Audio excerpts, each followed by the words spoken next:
everyone. Welcome back. Tell me, do you like nature? How would you like to be in the deep woods at night, listening to the sounds around you and maybe watching the snow fall softly? The poem I'm doing today is called Stopping by Woods on a Snowy Evening, and it was written by Robert Frost. As we go through the poem, you will see how much the poet loves the dense forest. This is one of Robert Frost's most famous poems. The other is called The Road Not Taken. You can watch the video here. Both poems are about nature, but they have a deeper meaning too. The main theme of most of Robert Frost's poems is human emotion that one cannot see clearly but is present deep within. So let's begin with today's poem. I will read and explain it to you. Stopping by Woods on a Snowy Evening by Robert Frost.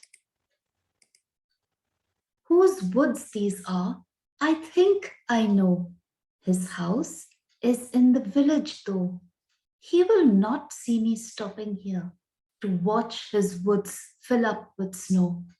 My little horse must think it queer to stop without a farmhouse near.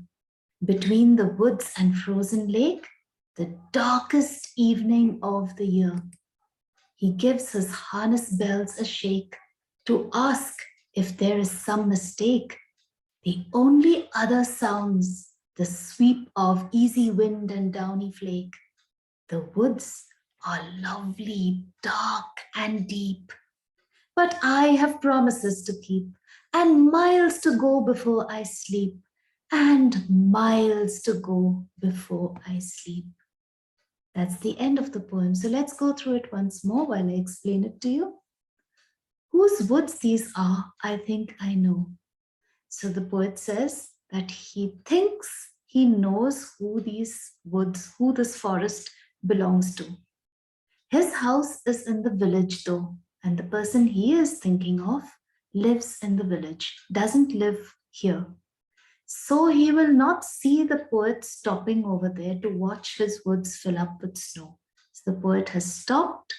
He is either riding a horse or he's in some kind of a carriage and he's passing through the woods. So he has stopped there because it's such a beautiful sight that evening, watching the snow fall. And he says the person who the woods belongs to is not around. He's quite sure of it. So the person will not see him stop there to admire his woods. But the horse that is with the poet must think it very odd, he says. Queer means odd, strange. That the poet has stopped without a farmhouse near. The horse is used to stopping only at a farmhouse.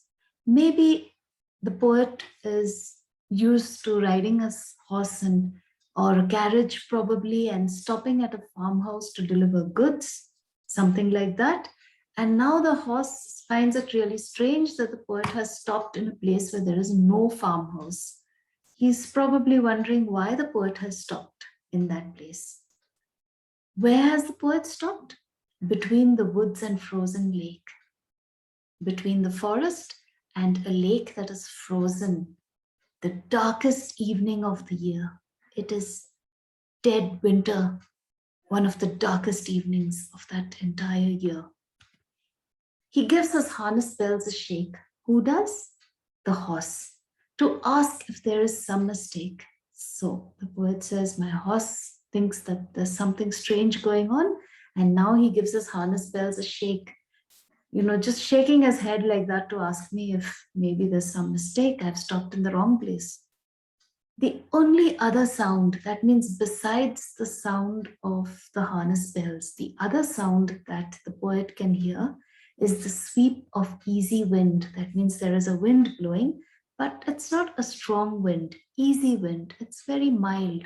And downy flake. That means there is snowfall, a light snowfall, snowflakes. And then he ends by saying the woods are lovely. They're so beautiful. They are dark because it's late in the evening, and they are deep.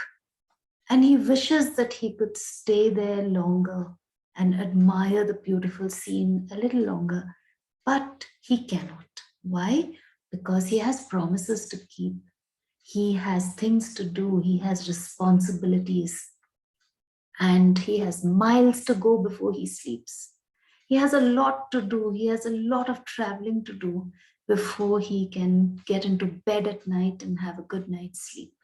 And if you noticed, he has repeated that line again by saying, and miles to go before I sleep, and miles to go before I sleep. He's emphasizing that line. He says, I mean, I wish I could stay here, but I have miles to go. I have so much distance to cover before I can finally go home and rest.